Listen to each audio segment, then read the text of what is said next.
So you're ambitious. You got big dreams, you want to be successful, and ultimately you want to live the life you've always imagined. But there's a problem. You're lazy. You know exactly what you should be doing, yet you don't do it, leading to feelings of guilt, because deep down, you know you're capable of more. This guilt builds up over days, weeks, months, until it turns into acceptance. And then the new year arrives, and with it, the same goals from last year.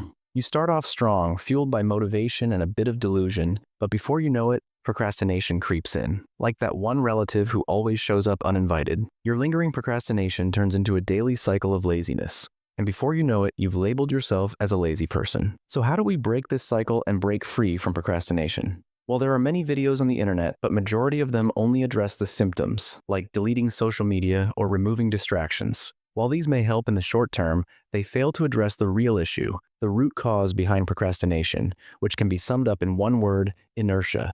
In physics, inertia is the tendency for objects at rest to stay at rest, and objects in motion to stay in motion, unless acted upon by an external force. This also happens to be Newton's first law of motion, and it applies just as much to tasks as it does to objects. Getting started on any task, no matter how small, requires an initial push and some amount of energy to overcome the resting state of inertia. And this precisely is the issue. We make this initial push so big and difficult in our minds that instead we just avoid the task entirely and distract ourselves with cheap dopamine-inducing activities. So to break procrastination, we need to break inertia.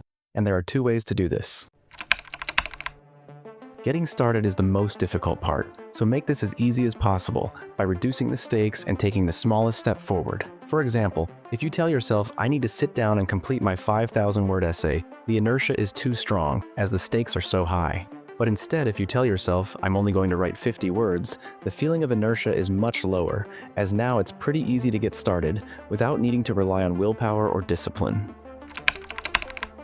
Another popular technique is the 2-minute rule. If you don't feel like doing the work, just tell yourself you'll do it for 2 minutes, and then stop should you want to. For example, you don't feel like cleaning your room. Put on a song, clean your room, and stop when the music stops. The best part is, usually you'll continue longer than 2 minutes, or you'll end up writing more than 50 words. And this is because objects in motion stay in motion. Meaning once we get started, we start gaining momentum, and this momentum keeps us going for longer. Initially, it's like pushing a ball uphill, but once we pass the point of inertia, it's downhill from there. And that's why it's important that the initial push is small and easy. In other words, reduce the stakes and start with just 2 minutes. You can apply these two methods to any area of your life to overcome procrastination, whether that's getting to the gym, working on your side hustle, maintaining your relationships, or pretty much anything you can think of. As Martin Luther King once said, "You don't have to see the whole staircase, just take the first step."